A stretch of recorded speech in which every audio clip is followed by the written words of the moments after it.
Hi friends. आज के इस शॉर्ट में मैं आपको एक क्लैरिफिकेशन देना चाहूंगा। मेरे पास एक क्वेरी आई थी कि क्या सेविंग का जो इंटरेस्ट रिसीव होता है उस सेविंग के इंटरेस्ट के ऊपर की कोई एग्जाम्पशन लिमिट भी है।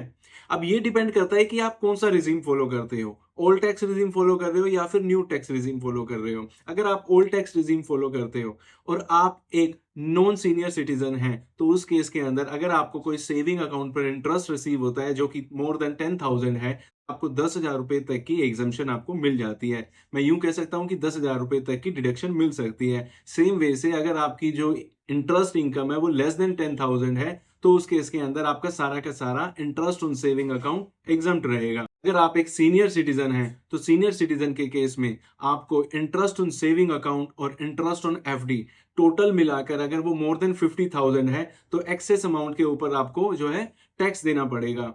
और जो 50,000 तक की आप डिडक्शन क्लेम कर सकते हैं अंडर सेक्शन 80 टीटीबी में।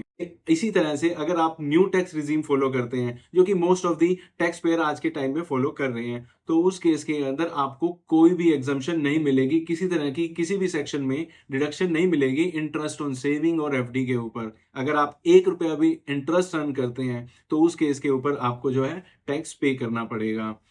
आई hope this is useful to you. Thank you.